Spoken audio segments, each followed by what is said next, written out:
Retrouvez Ça va chez vous avec Vogelis, groupe Estoria. Habitez comme vous voulez.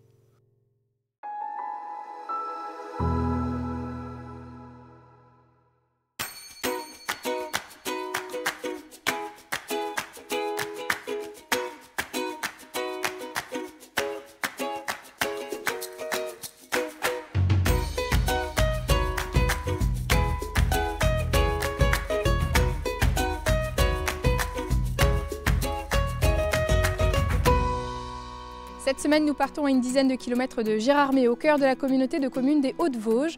Commune nouvelle depuis le 1er janvier 2016, Granges-au-Monzé compte près de 2700 habitants. Nous partons rencontrer Francine Page qui participe à la dimension artistique de la commune depuis qu'elle a créé la Petite Galerie. En fin d'émission, un lieu incontournable, reposant et agréable, les jardins de Berchicrange. Et pour nous en parler, Monique et Thierry Dronet, les créateurs, propriétaires de ce lieu. Mais pour débuter, nous sommes avec vous, Frédéric Thomas, vous êtes le maire de Granges-au-Monzé. Alors vous avez pris la suite de Guy Martinach, 33 ans de mandat, personnage apprécié. Est-ce que c'était une pression supplémentaire pour vous ? Non, absolument pas, puisque suite à cette commune nouvelle, donc de Granges-au-Monzé, il y a une volonté 2019 d'avoir une liste unique. Le conseil municipal m'a demandé de reprendre la main, donc je n'ai absolument pas eu de souci à prendre la suite et puis entouré d'une belle équipe. C'est important. Alors en quelques mots, comment vous décririez la commune de Granges-au-Monzé aujourd'hui ? Une ville qui a souffert des différentes fermetures des usines textiles dans les années 80. Et là, il y a un dynamisme, un vent de fraîcheur, je dirais, qui repart de plus belle, puisque les investisseurs viennent sur Granges, le tourisme est là. Donc cet été, on va rouvrir le 5e camping sur notre commune. Et puis, depuis 2 semaines, le nouveau marché hebdomadaire. Qui était une volonté forte de l'équipe municipale de remettre ce marché en place 4 ans après sa fermeture, on peut dire ça comme ça ? Ça a été évoqué pendant la campagne électorale. Et puis pendant le confinement, il y a eu marché bio, on va dire, qui se sont installés. Donc la CAGET est une association de notre commune. Donc il y avait cette envie quand même de persévérer dans le marché hebdomadaire. Donc là, il y a une quinzaine d'exposants. C'est plutôt une bonne chose, ça fait partie du dynamisme de la commune. Oui. Et au niveau dynamisme, il y a ce qu'il faut dans la commune, des commerces, des associations, un collège qui a été rénové. Il y a l'embarras du choix. Oui, c'est 117 commerces, artisans, entreprises qui sont installés sur Granges-au-Monzé. Donc il y a les entreprises ici. On ne souffre pas de déserts médicaux. Il y a 4 médecins, 2 cabinets infirmiers, kinés. Et puis c'est encore une fois donc cette proximité de Gérardmer qui attire. Alors on peut dire que ça va chez vous ici à Granges-au-Monzé ? Oui, je serais vraiment fier d'être maire de cette commune. Quels sont les projets à venir alors pour les mois prochains, pour les années à venir ? Un soutien qu'on a voulu engager de suite, c'est 300 000 € pour la réfection de notre caserne des pompiers. Un autre programme d'eau assainissement pour améliorer nos réseaux. Et puis, on va terminer donc l'extension du gymnase. L'année prochaine, donc, c'est une aire plurifonctionnelle où on pourra accueillir de l'autopartage, des bornes électriques, du covoiturage et puis l'antenne de l'Office de tourisme intercommunal de Gérardmer. Parmi les gros projets aussi, l'avenir, le devenir de la friche industrielle peut-être ? Tout le monde a cette volonté de résorber cette friche puisque c'est quasiment 6 hectares de terrain disponible pour accueillir des projets intercommunaux du coup. Beaucoup de projets en tout cas. Merci beaucoup Frédéric Thomas pour votre accueil ici à Granges-au-Monzé. Nous continuons notre découverte de la commune, direction la Petite Galerie avec Francine Page. C'est en 2014 que Francine Page a décidé de faire de l'ancien local commercial de ses parents une galerie d'art. Depuis, les expositions d'artistes s'enchaînent, qu'ils soient photographes, peintres, graveurs ou encore sculpteurs. Francine, merci de nous accueillir dans la galerie. Alors 2014, 30 ans après la fermeture de la quincaillerie, vos parents vous décidez de transformer ce lieu et d'en faire une galerie d'art. Ce n'est pas tout à fait un hasard aussi ? C'est un peu après réflexion, ça faisait un moment que ce lieu était fermé, on voulait le faire revivre. Et donc j'ai des amis qui sont artistes, donc on en a longuement parlé, puis on a fait un petit sondage dans le village et autour de nous. Et puis on a décidé d'ouvrir une petite galerie à Granges-au-Monzé. Bon, c'était un pari un peu fou, mais on est très contents 8 ans après. 8 ans après, vous êtes toujours là et c'est une galerie qui a trouvé son public, voilà, qui est reconnue aussi dans le milieu artistique, dans le milieu culturel dans les Vosges. Oui, enfin, je pense. Depuis quelques temps, c'est bien fréquenté. Bon, là, on a un peu souffert de la crise sanitaire ces 2 dernières années. Mais sinon, oui, on est plutôt content de ce qui s'y passe et de comment réagit le public. Le public. Alors, des artistes aux horizons divers, tout le temps, toujours dans un univers contemporain, oui, en tout cas ce que vous souhaitez. Que ce soit peinture, sculpture, photographie, oui, c'est toujours contemporain.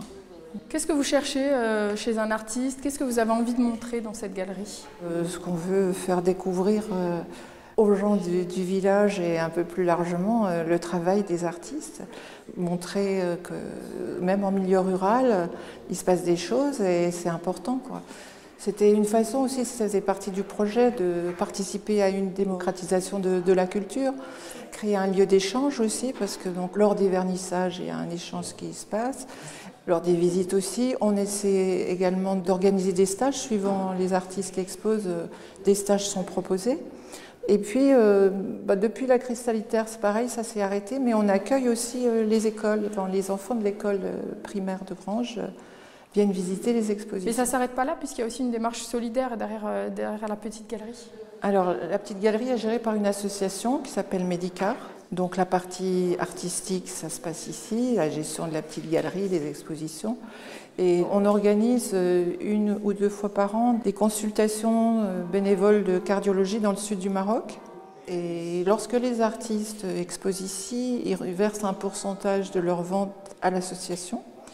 Donc je pense qu'aussi ce projet humanitaire leur plaît bien et ils participent, ils nous soutiennent dans cette démarche. C'est une démarche globale qui allie à la fois la culture et puis la solidarité. Exactement, oui. Envers le Maroc. Alors actuellement, donc, il y a une exposition en cours qui va se terminer dans quelques jours. Dites-nous en plus sur les artistes qu'on peut découvrir ici encore ce week-end. Alors vous allez découvrir ici Claude Anheim qui présente ici de la céramique. Il ne fait pas que de la céramique, il fait aussi de la peinture et du dessin. Mais pour cette exposition, je lui avais proposé de s'associer à Julien Félix, qui lui est artiste, photographe. Est-ce qu'ils exposent souvent à 2? Enfin, en tout cas, dans la galerie là, est-ce qu'il y a souvent 2 artistes ou est-ce que c'est... Je préfère. J'aime bien quand il y a un accrochage qui est aussi quelque chose en volume. Donc c'est des fois 2, des fois 3 artistes. Oui, ça dépend en fonction de ce que les artistes ont exposé ou ont envie d'exposer. La prochaine exposition, ce sera pour cet été? Alors cet été, oui, justement. Là, il y aura 3 artistes. Donc 2 en peinture, Sylvie Coupé-Touron et Philippe Flèche. Et puis quelqu'un en sculpture qui s'appelle Sabine Coves qui travaille la sculpture en fil de fer. Donc ça durera du 2 juillet au 22 août. Il n'y a plus qu'à venir découvrir. Alors merci Francine pour votre accueil ici à la galerie. Vous. Nous continuons notre découverte de la commune, direction le jardin de Berchigange.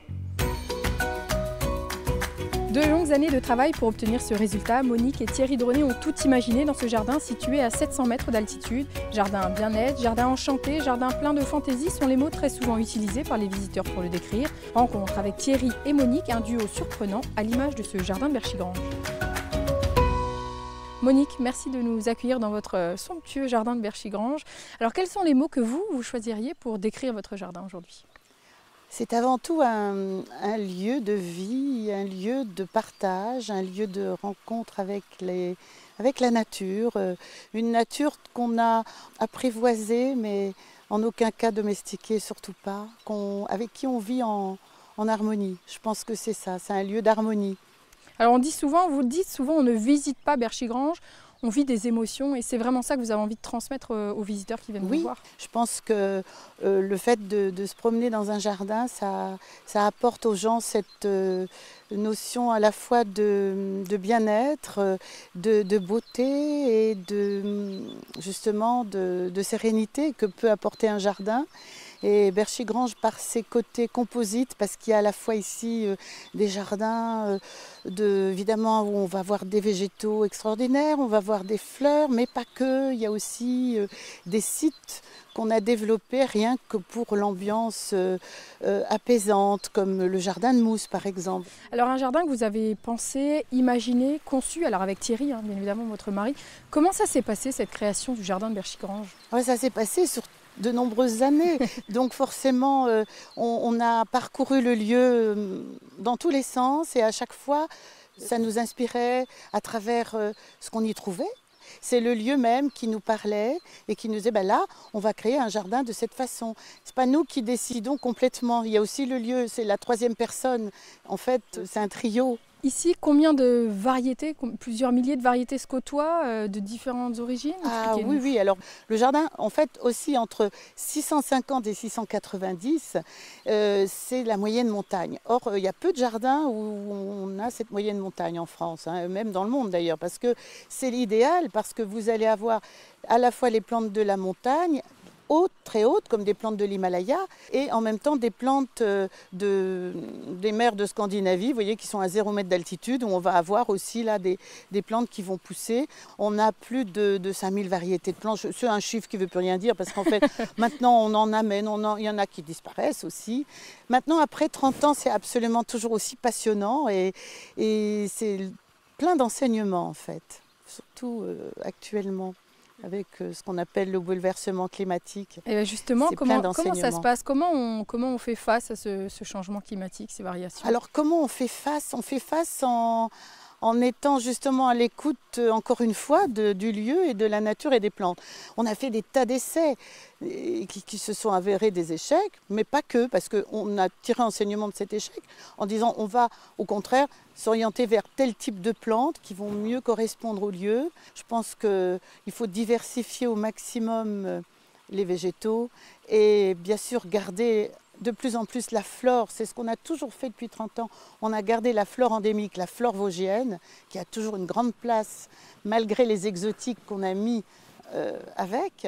Alors on ne peut pas ne pas parler de cette collection de narcisses qui fait aussi la réputation des jardins. La collection de narcisses, en fait, moi je dis c'est un peu le hors-d'œuvre. C'est-à-dire qu'on arrive, on ouvre le 15 avril pour le début des premières floraisons. Et ces floraisons continuent jusqu'à la fin du mois de mai, parce qu'il faut savoir que le narcisse, on connaît bien dans la vallée de Granges, puisque c'est l'emblème, la jonquille. La jonquille, c'est la plus précoce, mais vous avez la narcisse du poète. Ici, dans les Vosges, on l'appelle la Jeannette.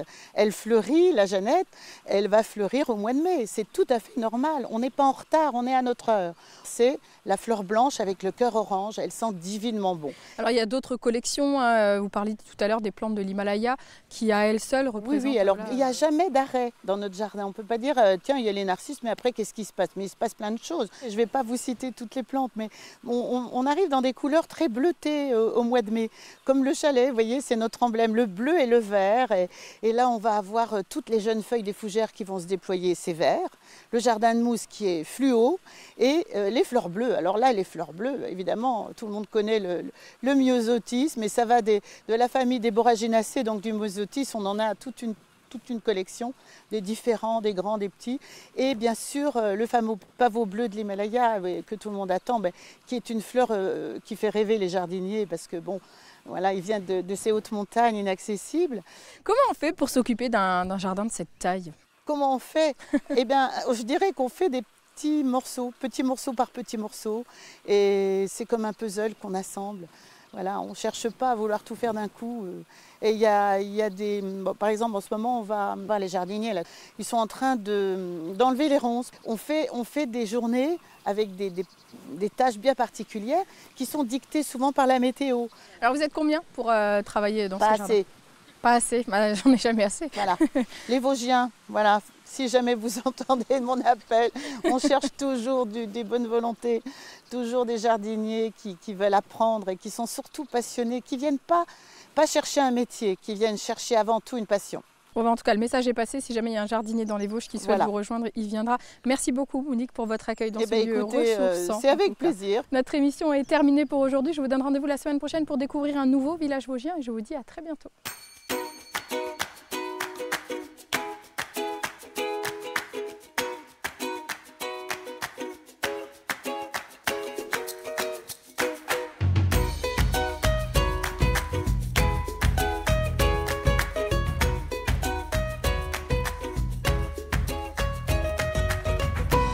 Je me balade, ça fait un peu Alice au pays des merveilles, vous trouvez pas?